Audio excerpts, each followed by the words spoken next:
So you know I'm paid in full. Hey, what's going on? You're tapped in. It's another 180 Creator interview. I'm your host, Joe Teel, and I have another great guest, Hibbs. What's up? What's going on, man? Man, I can't complain. I'm feeling good. Yeah. So Sir.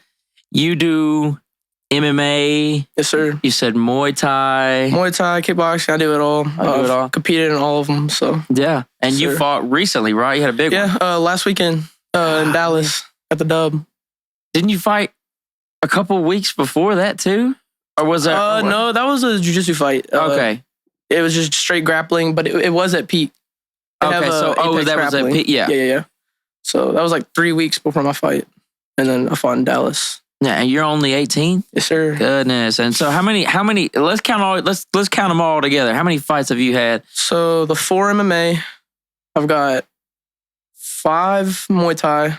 The Muay Thai matches, it's about 9. And then I got 3 kickboxing, so I got 12 fights. Right 12. now. Sir.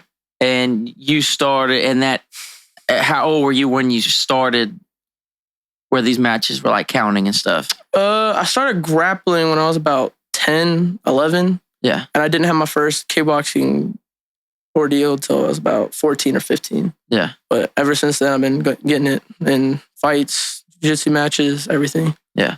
So when did the peak stuff happen? The first peak thing I did, it was an exhibition fight, so it didn't count. Right. But it was like, it was on the intermission of one of their early cards in Texarkana. And it was at a restaurant. You remember that? They had the fights at a restaurant. Downtown? Yeah. Yeah. I fought in the intermission of that card. And how old were you then? Because you'd have been young, huh? 14, 15, Wow. something like that. And that was like my first real fight. So is there like a kid's like division or something? Or like when does... For MMA or kickboxing? Well, either one. Not for MMA. Yeah. Okay. I've been fighting straight adults. My past 2 opponents been like 30. So. Oh, wow. Yeah. So there's not really an age difference. So like once you decide, okay, I'm getting an MMA fight. Oh yeah, they throw you the wolves. Yeah. It's just straight. You gotta be ready. It's either be ready or don't fight. Have you lost yet? Not MMA, no. They haven't lost. I've only lost 1 Muay Thai fight, and it was by decision. That's it. So nobody. So you never tapped. You never been knocked out. Almost got me last fight. I was in a guillotine in the last minute. You just hold on? It was for like, bro. You gotta watch the video, bro. It's crazy. He got me in a guillotine. I was like squirming, but it was like 5 seconds left. I got out, but he still had my head. So it looked like I was stuck, but I was fine. It was just good. It just made me look bad though. It was embarrassing, but. So is that a part of it? Like, because it's a sport that can be decided by judges, things looking bad, that's... Oh yeah, it's definitely like a lot of judges it depends on what the judge, like what they like. Do they like striking? Do they like grappling? And some judges, they don't get paid a lot, so they don't really care. They'll just pick, they don't really care. And they're not trained, a lot of them. They'll just pick some random person that works. Yeah, it's bullshit. Like, I've had a lot of teammates get fucked over just from, they've won fights and the judges pick somebody else. It's a part of the game that's annoying, but you can't leave it to the judges. That's one of the biggest things in fighting. You can't leave it to the judges. Yeah, that's why Larry said he just likes to knock them motherfuckers out. He said, I just got to knock their head off. So that you can't leave it in their hands. Every time it's gone to decision, I've been nervous, even when I know I have it. Like, I've been like, I hope they don't mess me up here, but... Yeah, because they could just, be looking for something completely different, huh? Just stupid. Yeah. How many knockouts have you had? You knocking people out? I haven't had any knockouts in MMA. I've had submission. I had 2 submissions, 2 decisions. My last fight was a decision. Got an arm triangle. I've got a triangle, and I got another decision. Yeah. So I was close, but yeah. So you said that. So you were telling me before we started. You started when you were like 7. So it's like something your parents just threw you in. Yeah, we tried every sport. We tried soccer. We tried baseball, football, basketball. I just didn't like any of it, but they put me in this. And I hated it first, but they made me keep doing it because I had so much energy. I was just crazy. Yeah. So I had to get my energy out, and I stuck with it. There was days I just skipped. They'd take me there, and I'd be like, I don't want to do it. I have to go home. But I just stuck with it and kept grinding and grinding. I am now. So. Yeah. And Larry was saying, you're tough. Like. Yeah. That's bro, they put me through it. I used to tell them when I was like 8, I'm going to be a world champion and this and that. And they were like, bro, shut up. They just beat the hell out of me. Probably from like 9 to about 13, they used to just beat the hell out of me, bro. Like, made me think of if I wanted to quit or not, bro. I was just, but it made me so tough, and That's definitely where I get my toughness from. I was a little pussy when I was little, man, but they beat that out of me. Well, I mean, you're a kid though, and there's like you can't. But I was a kid talking like I was a man though. Yeah, that's the thing. They had to put me in my place. Yeah, I was cocky. Yeah, you have to get humbled, huh? And they beat that out of me for sure. But no, what do you think about? Man, I feel like the world's missing some toughness these for sure. days. Yeah, for sure. I mean, when I think of like safe spaces and all this newer stuff you're hearing these days, it's okay to not be okay. Yeah, all that. Yeah, it's like in your experience, okay, they beat the hell out of you, but you came out of it on the other side. So it's like that type of concept, like growing, that if you ever were to make it like as a world champion, you could probably look back at those moments and be like, yeah, they beat the hell out of me. It's paying off for sure. Cause it's like every opponent I've ever fought, how scary they are and how big they are, it doesn't affect me. Cause like I've been beat up by the guys in the gym, and it applies in outside of the gym too. I felt it in life. Like, you're just tougher. Yeah. Things don't bother you as much. Yeah. And a lot of kids can benefit from that for sure. Yeah. I thought, man, if there's two things I think like a young guy really could use, man, I would say like some type of martial arts. Oh, for sure. Or now I will say this: if the military was better to people, like the experience of like maybe just basic training or boot camp or something, like I think that does wonders on like, because I remember going to basic training and getting like broke, and I was like, okay, oh yeah, you gotta be broken, and it's like I needed that, because life is tough. Life is for sure. not easy. So it's like you need to get knocked around. For so sure, you can handle it when you do. It gives you so much confidence and like makes you so tough, knowing that anything you go through, you're like, I've already been here before. So other things. Yeah. So the gym is like, I mean, they sound like this is like your family type deal now. Oh yeah, those are my closest friends. Like we talk hella shit to each other, but yeah, bro, I'll do anything for those guys. I love them, but that's what it has to be. Yeah. You just have to be tight with those guys because you go to war with those guys. They're in your corner and I'm in theirs, and you got to be tight with them for sure. Man, we talk a lot of shit playing basketball. Yeah. I can only imagine you. Yeah, I know, but I just imagine the combat element. Oh my God, bro! Like we're bumping into each other and stuff, but like it's different. I be talking shit to Larry, then I forget he's 6'4", light heavyweight, beat my ass. He be taking it easy on me. Yeah, but so I mean, MMA, is that your favorite or? Yeah, I like mixing it all together. I competed in them all individually, but I don't like it as much because it's like I feel like limited. But yeah, because like if you. I like to flow throughout the whole game, go everywhere. So MMA that's basically you can do everything, right? Mm-hmm. Yeah. So that's the point where you can do. Yeah. You kind of just put all your different deals together. But there is advantages to limiting yourself at those times. Yeah. Like, okay, I have to like grapple this dude right now. For sure, it makes you work on that part of your game. Like kickboxing fights, you're forced to stay up. Grappling, you're forced to go to the ground, and it makes MMA so much easier because you can have confidence in that part of the game and not know that you're weak in any area. Right. So you come into a fight and you kind of sort of know like what they're good at, right? Yeah. How much scouting are y'all doing? I asked him this and he was like, sometimes they get better since you've seen stuff. So it's like, but how much do you take in like I personally don't do a lot of like film study. I'll look at them to see what I'm working with. I'll see what they like.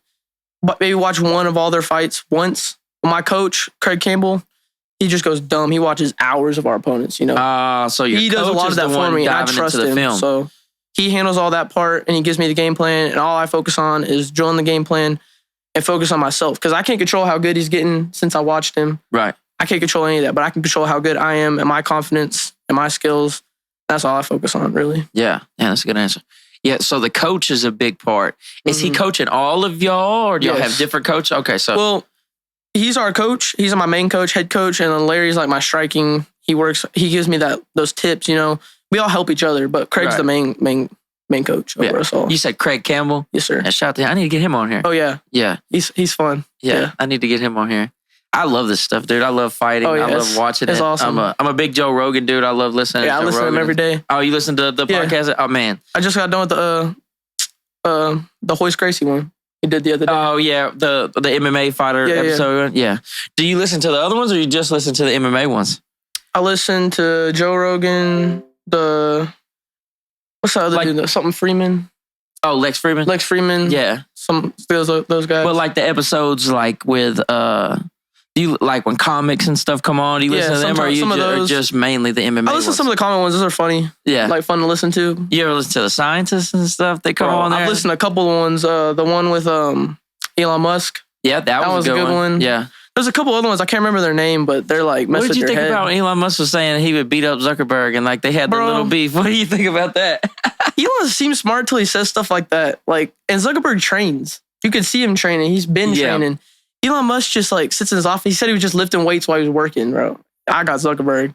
I think Zuckerberg would beat up Musk? Oh man, that's a controversial one right there. But Elon Musk, crazy. He's just thinking like the way he was describing, he was like, I'm bigger. Yeah. See, he seems smart till he says stuff like that. Yeah. Doesn't make any sense. Like you think you're gonna beat a guy who trains and you don't? That doesn't make any sense. Yeah. So let's go into that. How important is training? Like huge. I have a partner that, and I was talking to Larry about this. I was like, I have a dude around me that feels like he's just gonna knock somebody out, and I'm like, bro, I'm not sure. I don't think so, bro. Like until you felt that type of pressure by someone who has trained and realized you don't know anything, and let's say you are bigger than them and you can hurt them. Have you been tired and have to fight? Like you probably have 30 seconds of cardio. And you don't have a pace control. You don't control how hard you go. So you probably have 30 seconds to just go wailing on me. But after that, like, what are you gonna do? Yeah, like people don't think about the pacing part of it. And and he was telling me the rounds. What are they? 3 5-minute rounds or 5? Amateurs 3 3-minute rounds, and then the championship is 5 3-minute rounds, and pros all 5-minute rounds. Yeah, so dude, 5 minutes it's rough. Since Larry's turned pro, we've been training those. They're rough. Yeah. 5 minutes. We would all get in the trailer park with 16-ounce gloves and just beat the shit out of each other. Used to spar? Yeah, and them big heavy gloves, that's all we had for some reason. They was blue. I remember we would beat the dog shit out of each other. But we would do like 3 minutes or whatever. Tired. Done for. You know, somebody. No pace control. Yeah, you get done with the fight and like light up a black and mild or something. You're like 16 years old. You're like, damn, I wonder why I'm so tired. You're like, smoke a black and mild.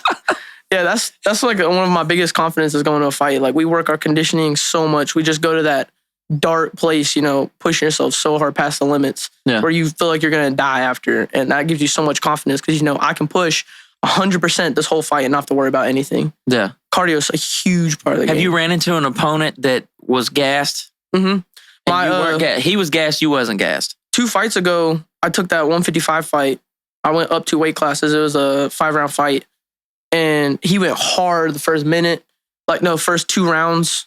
And I survived. Like I was just out. I was using my footwork. I was taking him down. After that, his hands are dropping. He was tired. I just started putting it on him. Like that's definitely where my cardio came into play for sure.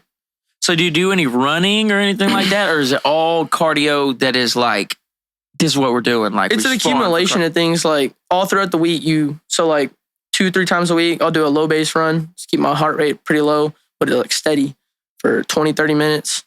And then once a week, I'll do sprints.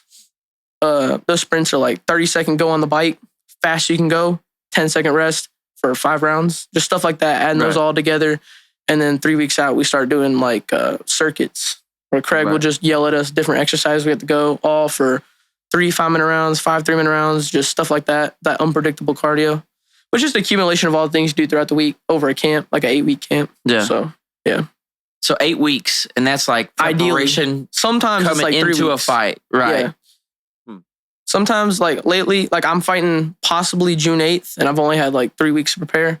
But I've been going. You just fought the other day. You said. Yeah, I'm trying to keep it rolling, stay active. Yeah, because he was explaining that you could the more fights you get under the belt, the faster it is to go pro. Now, are you fighting pro yet? No, I'm amateur. Amateur, okay. Yeah. But if you keep winning fights, it's going to happen, right? Yeah. Well. You could turn pro at any time you want, but since I'm so young, I'm trying to get more amateur fights probably for another year.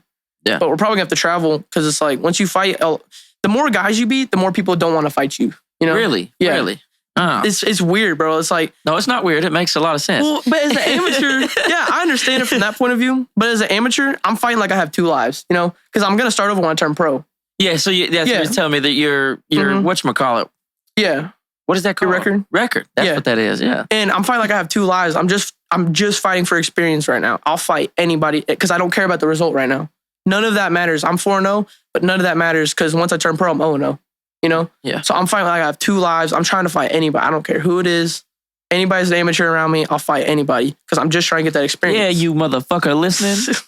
Bro, Sitting on the couch right now. You think you got what it takes? Had a dude pulled today. I had an opponent and he pulled today and we're trying to find another one. So Oh, he pulled out? yeah, Damn. it's crazy. What do you think that meant? I mean, obviously you don't want to lose, right? Yeah. And you don't want your I record don't care right now. Yeah, but you don't care. Yeah. But what has somebody else, like if you have a losing amateur record, what is like, can you recover from that? Yeah. Say you're 2 and wait, what's the good number? The winning number goes first, right? Yeah, let's say you're like 2 and 6. I've known people like that. Yeah. What do you do at that moment? It depends on where you're at. Like, what do you want to do? Do you want to go to the UFC? Do you want to make a run? Or like, how old are you? Are you young? If you're young, yeah, fight it out. And don't even care about, it's like, how did you lose those fights as well? There's a bunch of things that go into it. Were they close fights? Yeah. But, 2 and 6 is rough. Yeah, you 2 get and 6 is dog pretty walk rough. amateur. Yeah, that's rough. Probably just turn pro at that point, make a run or quit, honestly. Yeah. But, yeah. So you, like you said, you could turn pro at any time. So what you just say, hey, but do you have to have some type of amateur fights? Is there any, can I go pro tomorrow? Yeah. Oh shit. Hey, Yeah. watch the fuck out. I'm knocking somebody's shit loose tomorrow. Watch out. It's more about who you're pro and what promotion you're fighting under. Like when you're a pro, I could be a pro and I'm fighting under a shit promotion. Or I'm a pro, I'm fighting under one of the top promotions like LFA, UFC, Bellator, PFL. That's kind of where it matters in those spots. But yeah, like you can just turn pro. That's what a lot of people do. Like they'll turn pro and then fight a guy who's just had no fights. He's just some idiot that wants to fight. You're trying to build your way up. But yeah. So, okay. Your record, once you go pro, is always your record, right? Even if you fight under peak and then you go fight in the UFC, you still have the, like if you get beat up at peak, it'll always be on your record is what you're saying. Well, it depends. Like if I'm an amateur and I lose, let's say I'm 0-6, I turn pro and I go 20-0, I'm 20-0. Okay, yeah. Yeah, that makes sense. Yeah. So how many peak fights have you been in? 3. The kickboxing one and then the 2 MMA fights. Where are they at now? Because like they were in, didn't it start in Texarkana? Yeah, they had their first like 2 or 3 shows in Texarkana, then Hot Springs. The last one was in Dallas, Deep Ellum. Yeah. And their next one's in Lubbock. Are they still based here, or is it kind of? I think that's where their office is, but they haven't done any fights here because they're kind of like there's something with the venue here that couldn't book it or something. Some of the money, I don't know. Yeah, but they're wanting to come back here, I think, but they're mostly in Dallas. You know, the only fighting in Texarkana is street fights. Swear, yeah, Street Beefs. Street Beefs. You know that YouTube channel, bro. There's these like. It's just like this chain link fence, and they'll just go. All these people go in the woods and like fight each other. Oh shit! We've had a couple of those guys come to our gym thinking they were the shit, and we hurt them pretty good. Oh man. Yeah. But some of those Street Fighter dudes are great, like Campbell or something like that. Just came off the streets. Hey, you gotta watch out for them. They got hands, but bro, I shoot on them dudes. I take them down. They don't know how to wrestle. Yeah, so if somebody shows up and they got hands, so you're just like, okay, I'm about to tackle this motherfucker. For sure. Oh, bro, I have hands too. Yeah. I'm still gonna take someone down. Someone's yelling at me at Walmart. I'm taking them down. Yeah, for sure. Yeah, fuck throwing hands, huh? Because they might catch me. Yeah, there's always that wild chance they might. I'm not trying to get my head on the concrete, man. I'm trying to take them down, hold them down. Joe talks about that a lot, about how dangerous it is to get into a street fight because of like, let's say you knock somebody out and they hit their head on the concrete or they hit their head on something or you know what I'm saying? Like in that moment when somebody's unconscious and falling, if it's not in a ring, like in a controlled environment, you might kill somebody. Bro, yeah, you could easily kill someone and it could be self-defense. Yeah. But you still, you slapped his head on the canvas, on the concrete. Yeah. And now he's hurt. So what are the rules for you as far, is there different rules for you as far as the laws?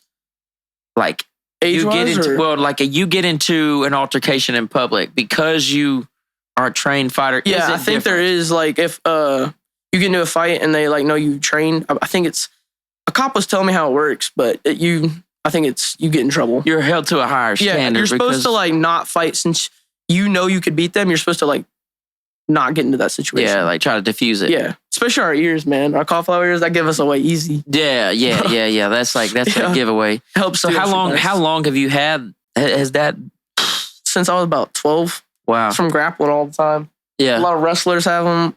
It hurts like hell when you first get them because What it is like Yeah, explain it if you don't mind. your ears are swelling up. They're trying to protect your brain. It's like swelling. Oh, wow. So when they get padding. hit, yeah. And then it's like when you get hit, it starts swelling up, filling with blood. You got to keep draining the blood out, and eventually it hardens up, and they're like cartilage. Oh, wow. And so they're hard, but yeah, they're pretty ugly. I mean, you look like a fighter. I know, but I still look a little weird. They stick out, but it is what it is. No one wants to fight you when they see them. Yeah. On the streets. So well, that's a good thing. That's the situation diffuser. Kinda. Well, I feel like when you train, you go around looking for a fight. You know you're not supposed to, but you just like you want to let a motherfucker know. Yeah. But that's what the ears do. That's what they. Yeah, they let them know, but I don't get to have the fun of letting them know. You know what I'm saying? Yeah. Yeah, that's wild. Yeah, the cauliflower is a giveaway. Yeah, but some people don't get it.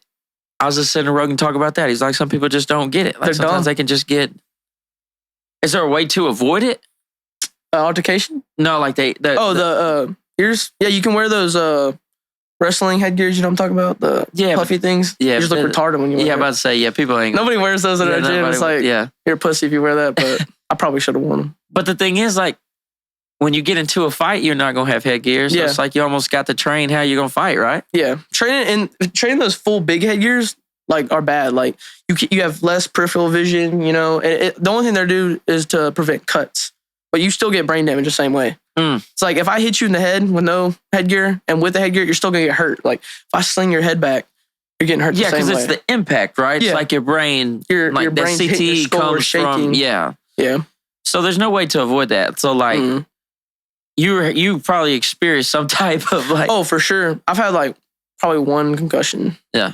Which isn't terrible. That's not bad. Yeah, for as much as you fight, ringers, you know, a little bit rocked. Because I've had like 3, and I don't. You play football? Well, that was one of them. I saw a lot of people get concussions. I was playing soccer, and I was in a traveling league. Yeah, I was a dog, bro. Going dumb on the field. I just play everything though. I'm decent at everything. Like, but me and this, I was like 16, and we were playing. It was a traveling team, so we were playing these grown-ups. We were playing like 30-year-olds to like get ready for a tournament. And they kicked the ball up in the air, and I went for a header, and he went for a header, and we just, I just blacked out, bro. I just woke up on the ground. Just woke up? Yeah. And they concussion? bad. Damn. And I was trying to take a nap. My mom was like, slapping me on the head, don't go to sleep. You know how they tell you you're going to die? Yeah, they tell you not to go to sleep, but it's like, that's probably one of the best things you could do is go to sleep. Really? Yeah. That's what I've heard from a doctor one time. He was talking about one of the best things you can do is sleep. Your body's wanting to sleep to recover. Yeah. I mean, unless you got a brain bleed, yeah, you're going to be fine. Yeah. I had a concussion. I went to sleep. I was fine. I mean... Yeah. Sometimes you just be like, fuck it, bro. Oh, yeah. Bro, I was tired. I was like, man. If this happens, it happens. Hope I wake up. Yeah, come on. Oh, bro. Yeah, I've had like 3 of them, dude. Yeah, I've only had one. It's crazy. And you're getting punched in the face. I swear. I haven't been hit too much in the fight, but in the gym, I've been hit a lot. Yeah. Man, we did a lot of just backyard boxing bullshit. I'm sure that wasn't good for you. Oh no, it couldn't be. Had some concussions probably without even knowing it. Yeah, probably so. Yeah. There's a couple of dudes that could really fight out there. We was in Wake Village one night. We just had it was like on Arizona Street in Wake Village, and there was like 30 people, bro. It was all in my buddy's yard. Yeah, and there was just this big ass circle. And like it was like a fun. Fight. Dude, it was fun as hell. We were like 16, 17, bro. I wish I could have done that. The shit out of I know how to fight too. Yeah, that's the thing. No, that'd have been fun. No, nobody really knew how to like really fight. So it was just like, lots of haymakers and big ass gloves. Did y'all bet on each other? Oh yeah. Oh, bro. Yeah, it was. Could have made some money. Foolery. Yeah, it was. I could have made some money, man. Yeah. You think you could gauge who's going to beat up who? Yeah. No, I could have. Yeah. I don't know nothing. Yeah. Oh, yeah. I don't know nothing. Papa. Does that ever happen to somebody come in the gym and like underestimate you? A couple of one of my friend Floyd, his coworker was talking shit, and they came in. He head kicked this motherfucker, put him out cold. I saw on TikTok somewhere. Oh, bro, he put this dude out cold.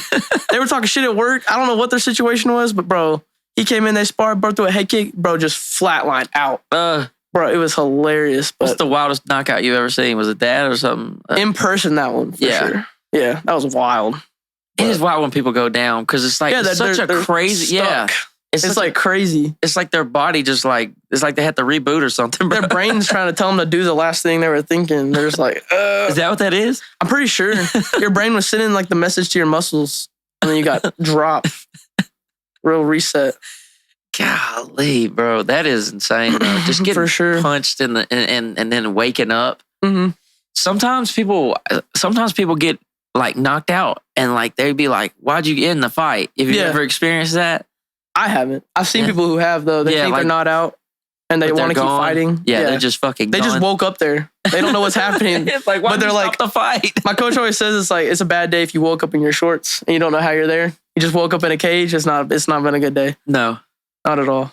Rogan was talking about he stopped interviewing people that lost or something, or that got knocked out. They're not all there. Yeah. Because you shouldn't interview them. Yeah. So do they like peak? They do interviews and stuff, right? Do they do like is there like an interview in the ring or is it like after or how does that work? If you get a finish, they interview you. My last fight went to decision so that I didn't get an interview. Yeah. But it's if you get a finish. And then they do, before the fight, they used to do a press conference. Yeah. But now they just do a Q&A. So they'll just set you and your opponent there. And they do it with like all the main card fights and like some of the prelim fights.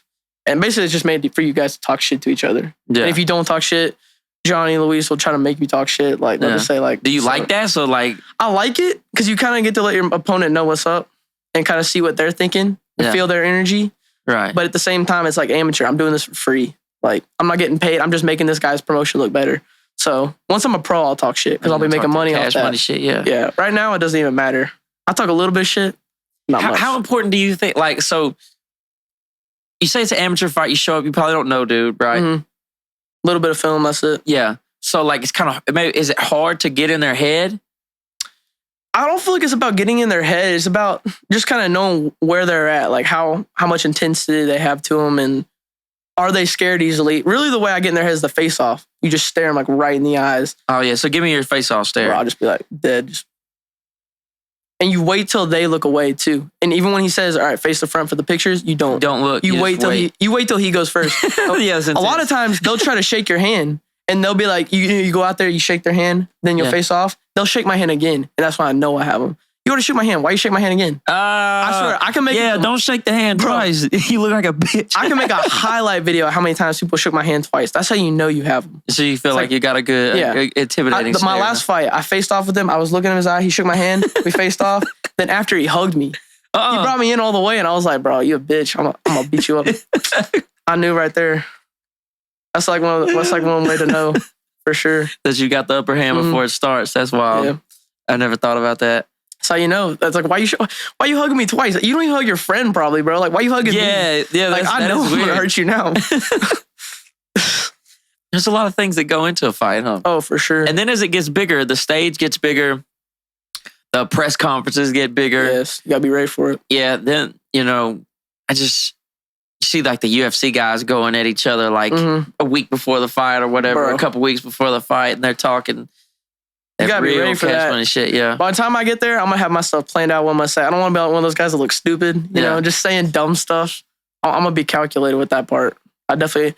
Once I get paid to do it, that's what I'm gonna do more of. As an amateur, I'm not gonna do much of that. But when I get paid, I'm gonna talk hella shit. Because it's part of the job. Then, yeah. For sure, you gotta make a character for yourself. Yeah, you're building an image. Like, a lot of people are just like, I just want to fight. Well, it's like have fun being poor and having brain damage. Yeah. Nah, I'm trying to make money, so I don't have to do this one until I'm 50. Yeah, because that's rough. Mm-hmm. Oh, what would be your ideal age to like quit? Depends on how my career goes, but if everything goes perfectly, probably about mid 30s. Yeah. Maybe like 33, 34, 35, something like that. And you would hope to win some UFC fights and that you'll go all the way to going for a belt. If I can get 2 belts, 3 belts, that's the goal, Yeah. For sure be a world champion. I know that's going to happen. But I want to do something no one's done before. And I feel like I'm on the right path to do that for sure. Yeah. So, I mean, your life is probably consumed by this at this moment, right? All day. Nothing else but this. The day after my fight, I ran. The day after that, just training all day. Every day, 6:30 in the morning till 8:30 at night. Wow. All day. Yeah. So y'all were training like taking breaks, right? And then coming back. Yeah, maybe hour and a half breaks. Yeah. Like we started at 6:30, 2-hour practice till 8:30. We come back at 11 till 2. Then we'll do like a 45-minute session at like 3 o'clock, something like that. Maybe run. And that night come in for another 2 or 3 hours. That's about 7.5, 8 hours. So you're 18. How are you living? Bro, just, grinding, Yeah. Looking at, that's what I want. It's my dreams. And I'm willing to sacrifice my early years, my childhood for that, Yeah, you stay in an apartment or you stay with I stay with my people? parents You still stay with Okay, so that's a saving big... up money. Yeah, that's a They big support one. me. They're a huge part So of my journey. your parents super supportive. Yeah. Awesome. They didn't like it at first, but now they know they can't convince me to stop. So Yeah. they're just But I gonna mean, help didn't me. they put you in? Oh yeah, they didn't think I was gonna do all this. It's your though. fault. It is. It is. But no, They still have a heart attack every time I fight. yeah. Yeah. Well, that's gonna happen. Mm-hmm. My son just fell off the. We were at the neighbor's house swimming, and he fell off the steps, and my heart dropped. And I was like, I can only imagine bro, them being locked in a cage, ready for war. my mom hugs the hell out of me after my fight. She's just like, oh my God. I don't know how she watches me fight. Yeah. I couldn't watch them fight, so. That's good though. Like, man, because the only way you're able to train that much is because they, they're supporting. Oh yeah, you. they support me so much. Yeah, I wouldn't be able to do it without them, and everybody, all my support team wouldn't be able to do it without any of them. So how many people are training with y'all regularly? Like how many people in town are like really about that?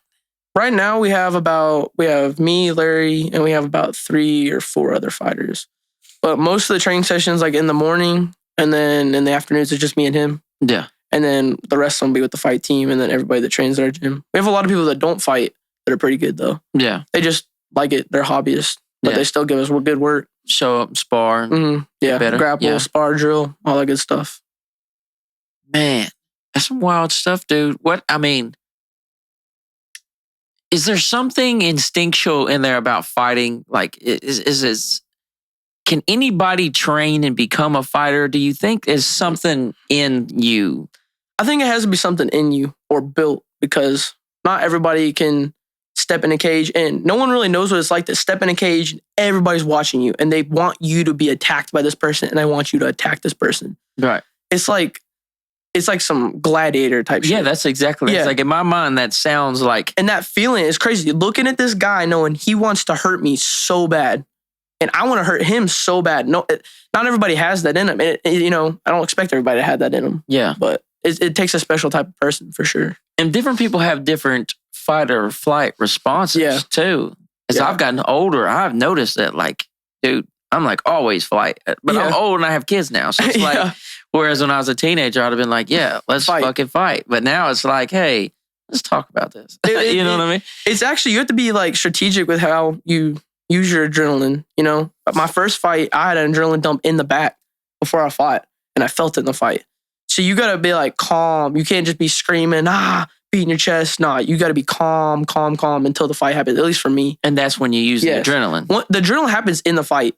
I feel like sometimes I feel like too calm and I'm like, what am I doing here? Oh shit. And then once the fight starts, I black out, just, do what I've trained to do. I react. Yeah. I'm not thinking. I'm just what I've been training my whole life. I'm letting myself flow and the adrenaline takes over. So you're saying that there isn't all that much thought going in, like he throws a punch. You're not thinking. No, I'm not thinking, slip, pop. No, it's just reacting. Yeah. You train so much. You got so much muscle memory. You're just letting your training take over and I'm reacting. I'm letting it all happen. I can't force anything. I've just let it happen. Let my training take over. Listen to my coaches, Man. Flow state. Yeah, it's the flow state. But that is cool. My coach calls it meat missile. Missile. Yeah. He's just telling what I'm doing and I'm just doing it. I'm just a missile. I'm just doing whatever he says. Yeah, you're like... You got a controller out there. Yeah. But that's... Experience is crazy, bro. Like, how many hours do you think you have put in now? In the cage? Yeah. Probably like an hour maybe. Of all my fights? Yeah. Probably an hour. But I mean, how much training time? Like how much? Yeah. Thousands. Thousands of hours? Thousands, man. They say 10,000 makes you a master. You feel like you've done 10,000? Since I was 7, I had to have. Yeah. I had to have. Because right now we're doing 7.5, 8 hours a day and we've been doing that for the past 2 or 3 years. Years. Golly. Bro, it's hard on the body. Recovery is huge. Yeah, injuries. Let's talk about injuries. You ever had any injuries that had you set back to where you just couldn't even train? You can see my hand right here. I broke my hand. Yeah. Oh, there's like a dip in there. And I never got it fixed. And it just kind of, So like your knuckle ain't there. I know, it's weird. Like. But it's like, I feel like it made it stronger, honestly. Yeah. It grew back. It's got like a calcium deposit like right here. But yeah, I've had that. I've hurt my shin. Yeah. I've hurt my shoulders. I've had a lot of stuff. But that's probably like one of my worst ones. I was out for about a month and a half just working my kicks and stuff. I was still training, but I couldn't throw this hand. It was driving me crazy. Yeah. It's hard to watch from the sidelines, huh? Bro. that's probably one of the hardest things I've gone through. Just being injured and not training, it's just so hard, bro. I know this is different, but I would get in trouble in school, and like I just stayed in trouble in school. Yeah. And luckily got my shit together eventually. But like I would get, and I was like a starter pretty much at everything that I tried. And so like I would be at the games and like be out because of like disciplinary reasons or grades or something. But watching from the sideline hurts so bad, bro. People don't understand. Awful feeling. You're like almost sick. Yeah. You feel it in your chest, your heart. It just hurts when you can't get in there or you want to fight.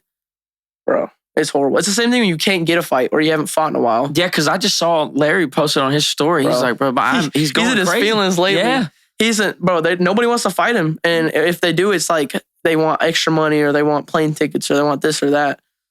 So, I mean, is it just because he's scary? I think so. I mean, it's just, they look at it and they're like, this isn't going to help my career. And it's too much of a risk to beat him. You know? It's so hard of a fight to beat him. And they're probably not going to beat him, most likely. Yeah. He's too hard of a fight. So what do you do? What do you do if you're in his shoes and you're trying to get a fight? How does that work?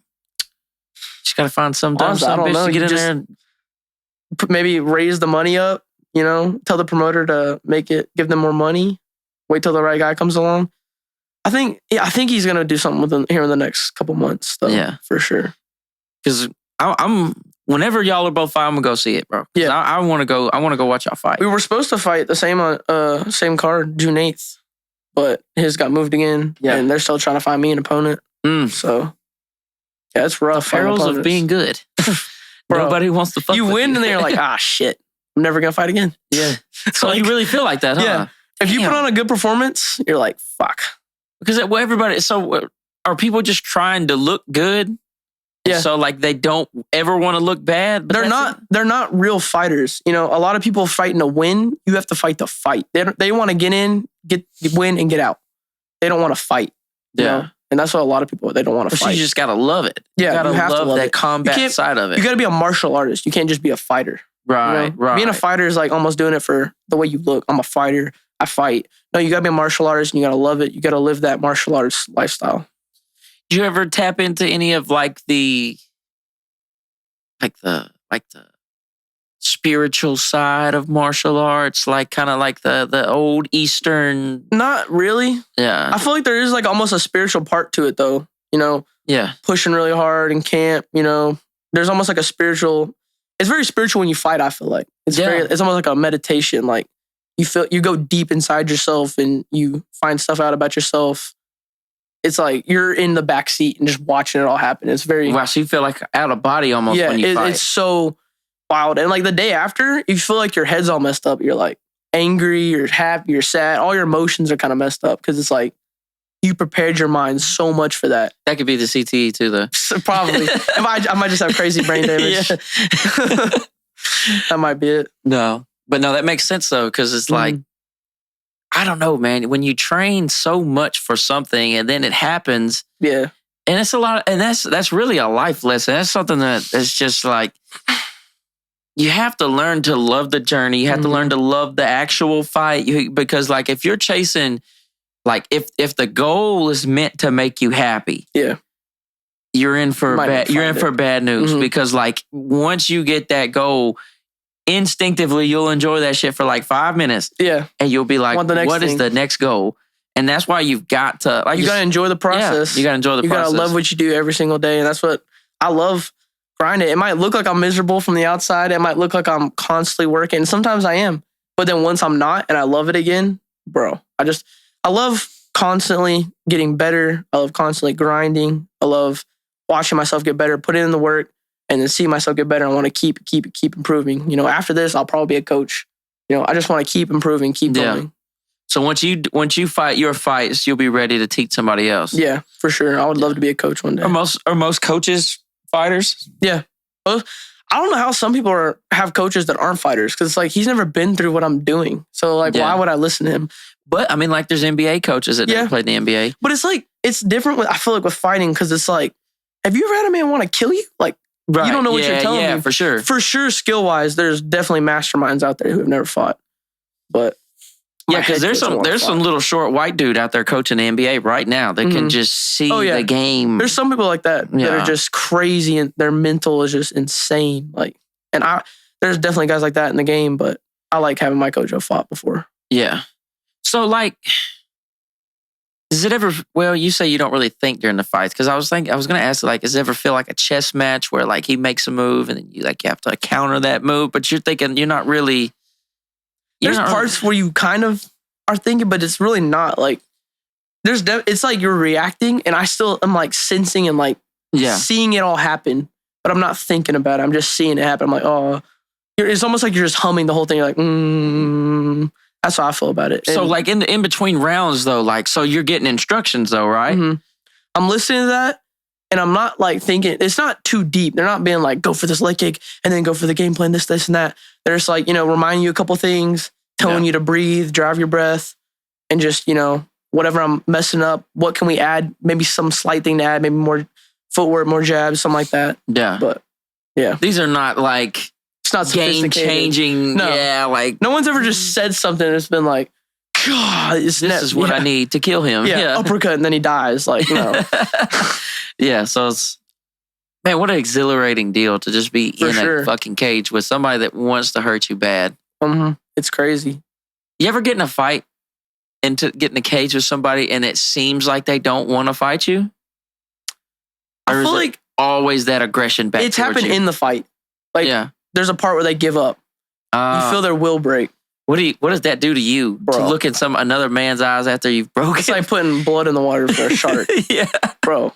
It's almost like a psychopath type thing. It feels amazing once you break their will, and you feel them break, and they're just gonna give up. That's wild. It's like, okay, you're giving it to me. Yeah, I'm gonna take you out. You feel it because their motions are delayed. They're slower, and they're just kind of like they have that expression, and you just go for the kill. Sometimes I see it in basketball where I know somebody can't hold me, and if I give it to them like a couple of times in a row, and then they start like slacking off on defense, it's like, you can't hold me. Yeah, it's something primal about it. It feels amazing. Yeah, it's like this dude cannot hold me. Yeah. So he's slacking off now. It's because it's like if he gives his all right now, and I get a bucket on him, that's almost more embarrassing than him just like, okay. You gotta have that killer instinct. Yeah. And I've noticed that I can tap into that. I know this is different. I'm just saying, but I noticed I can tap it's everywhere. Because I'll even tell myself like, I'm like, bro, I need to get back. I need to be a killer right now. And like, I could put a game away. Yeah. Yeah. We have like this. So let me ask you this. Where do you think all the countless wars and fights and all throughout human history, you think that's like, there's something inside of us that's been like passed down? And so like, is that kind of the power maybe you're tapping into? Not power, but like. I think it's definitely like genetic and like, it's in your blood. You used to have to fight. Like if you wanted to eat, you got to kill something. Yeah. If you do want to eat, you have to kill something. You want to feed your family, you have to kill something. Yeah. And that's always been like, there used to be people who would chase animals till it got tired and died. That's in all of us. Right. You can tap into that for sure. We've just lost sight of it, huh? Because of society, we could go to Chick-fil-A. Yeah. You still have it. I guarantee you, if I drop you off in a jungle, you're going to find it or you're going to die. Yeah. Yeah. You'll probably find it. Yeah. Hopefully. Hopefully, yeah. We've been talking a lot about like survival skills and stuff like this lately, and it just had guys on the night. This one dude that does like homesteading stuff, and they're like constantly like doomsday prepping and stuff. Oh my gosh! But yeah, he was just telling me. But he was like, most people don't know how to survive. Yeah. Like, but you will tap into that crazy shit. Yeah. How bad do you want to live? How bad do you want your family to live? Yeah. That's stuff we tap into all the time when we're doing conditioning. Craig will be yelling like, "How bad you want it? Do it for your family." All that. You go deep for that.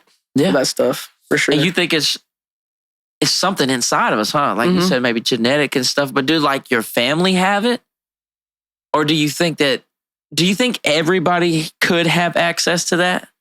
If their life's threatened enough, and it depends on, do they pick fight or flight? Yeah. And that's how a lot of people die, in history. A lot of people pick flight and they die, But yeah, some people pick fight. I think eventually you'll tap into it. How hungry are you? Yeah. I mean, like literally, are you going to kill something to eat? I think people will tap into it. Yeah, that's crazy. We're so far from that. Oh yeah, you can just go get food anywhere now. Yeah. There's gas stations. There's Chick-fil-A, like you said. Like society is different for sure. For sure. Even like, so do you think the fighters nowadays are tougher than the old fighters? Or did you just smarter? I think a lot of fighters back then, I probably wouldn't have done it just because it wasn't a sport. It was just kind of like a bunch of meatheads fighting. And if you liked it, you were kind of weird. Can you give me some sports history, some combat history? Where did, like, well, I know it's old as hell, but like, when did America, for example, what was first? Was it like boxing that really took off first, or? I think boxing's always kind of been, it's been like since like the early 1900s, like since the 20s, but MMA started from Brazil. They started jiu-jitsu, and it was like, I can't remember when it started. It was like 1995 or something. Okay, so they started like that. Royce Gracie. Gracie. They had that one man, all that tournament, and that's kind of how it started. It was crazy back then. No weight classes, 1 30-minute round. 1 30-minute round. That's wild. You could bite. You could kick in the nuts. You could eye poke. And that was in Brazil? I'm saying jiu-jitsu was started in Brazil, but they brought it over to America. I can't remember where they did it in America. But the original MMA fight was like... No rules. Was it a cage? Yeah. Okay. It was a cage, and it was like a tournament, and they all fought in one night. So you had to win a fight. It was a tournament, and all 3 fights were in one night. It was crazy. Yeah, that's wild. Yeah. I wouldn't have done it back then, honestly. Yeah. Because it looked not barbaric, but just looked like there's no skill involved, Right. I like it now because it's like very sophisticated and calculated. Right. There's so many styles. There's so many good guys. That's what I like about it now. Yeah. For sure. So you think you get outsmart an old fighter that may just be... Yeah. And a lot of them are meatheads. Are like, the guys today are pussies, but like, it's a sport now. You wouldn't survive. Like, call us what you want, but a lot of us would take you out. Like, we respect the legends 100%, but the game's evolved so much. There's no specialists anymore. Everybody's good at everything now. Really? Even at an amateur level. So... Do they struggle to find guys for amateur fights? Like, or is there lots of... So I guess the question is like, is this on the upswing? Like MMA, is it more popular than ever? It's getting more popular, I feel like, every day. So there's more fighters? Or, for sure. Yeah. Or more consumers? It's probably like 50-50 with that. There's a lot of people training now, and I don't know if necessarily want to fight. Like jiu-jitsu's grappling is like on the upswing right now. There's a lot of grappling. But MMA is bigger than it's ever been, and UFC is bigger than it's ever been. It's becoming like a mainstream sport. Yeah. It's pretty huge right now. Yeah, because MMA, like the UFC, obviously, but like these big cards or like Trump be there. And excited. Everybody's there. Celebrities. Celebrities getting be hype. there. On Saturday nights, bro, we get hype. We were watching the fights. We're looking forward to that. I think you can do it, man. Appreciate it, bro. Yeah, you just got to keep on the path. Yeah. Living like a monk, pretty much. Yeah, the sacrifice is the key, man. It's like these podcasts and stuff. Like nobody's doing this like this, bro. Nobody's in here for hours and hours every single week. Put in the work. Yeah, doing 4 or 5 of these a week. People say they want it, and then they don't take the steps to get what they want. They're just talking. Yeah, you gotta put it out there. You gotta work. Yeah, man, I be uncomfortable a lot. but that's getting better every time. Every time, dude. Like I didn't know how to work the camera in November, bro. Yeah. Like I didn't have none of this stuff. And conversation itself's a skill, bro. You gotta be able to talk for an hour. Dude, I've been talking 2-3 hours sometimes. I did one the other day. It was 3.5 hours. 3.5 hours? But it was good conversation. It was fun. Bro, this dude does for 3.5 hours. I just started like letting you talk, bro. Yeah, I could not do that. This dude has his own podcast. Like if you ever put 2 podcasters together, we can just talk for hours. Yeah. That makes sense. And he's like into hunting. He knows a whole bunch about college football, like and sports in general. So like I really just kind of let him go. Yeah. But yeah, like talking is an art for sure. Like I've been reading books and stuff, learning. For sure. I've been trying, to my listeners, I have been trying to stop saying like so damn much. I've been trying to stop saying, you know what I'm saying so much. And I've been trying to stop saying so damn much. Golly, bro. Like's a big thing. Dude, much. Bro, I'll tell a story. That's what everybody does. Yeah, I'll tell a story. I'll be like, man, and what it was like as like brother said, just like 10 times. And I bet you realize when you watch it back. Oh, dude, I edit all these, bro. It drives me insane. I've been really trying to cut back on like these. I've been really trying to cut back, bro, on the words. Yeah, that's wild. Yeah, I wouldn't even want to watch this back. But it's just like, well, you can say just like, but it's just like when you get in the ring and you're going through your steps, like. Mm-hmm. You see how hard it is. Focusing hard as yes. I'm trying to get into a flow state. Exactly what you're saying. Where I teach myself the right way to talk to where I don't have to focus on that. Because if I have to sit over here and focus on not saying then I'm not doing good. Yeah, you can't focus on stuff like that, especially in a fight. But it's cool to see guys like Joe Rogan, guys like who do tons of podcasts. Their conversation skills are insane. Oh, Rogan is if someone's terrible at talking, he'll carry him through a 2-hour podcast, 3-hour podcast. Yeah, he can do that for sure. It's really cool to watch, because he has thousands, 10,000 hours, of talking to people. Man, it's and wild. I'm watching probably 4 episodes a week, but I do a lot of my work. I work here for my own business at Teel Septic or whatever. Yeah. A lot of times I'm by myself in a work truck. I'm alone a lot, bro. Yeah. And so I just learn constantly. I like listening to he always has some way to learn a lot of the time. So I like listening to that. I like a lot of comedy podcasts. I'm just learning a lot. I listen to audiobooks. But no, you can tell when somebody has talked a lot. Yeah, for sure. They have those skills just to keep going. Yeah, because I'll tell you what's really hard when somebody stops talking and looks at you, and then you're like, bam. In that moment, you have to, You have to have something to say. Yeah. And that's when those guys have tons of things to say. It's wild. But see, that's why you have to take in information. You got to be That's listening. why I listen to 12 hours of podcast a week. Yeah. If I'm on podcast 4 hours a week, I've got to be listening. I have to at least be taking in 12 hours. That's that grind right there. That's motivational for sure. Yeah, because I listen to podcasts like you watch a UFC fight, probably. Mm-hmm. You're like, okay, look what he did there. Yeah. The angle he just got there. That's what I need to do. Look at the tiny details. Yeah, and that's if you want to be badass, if you want to be the shit. Yeah. Got to put in the work. You have to put in the work. Everywhere. You have to live your life right. You have to do everything right. Eat right. Sleep right.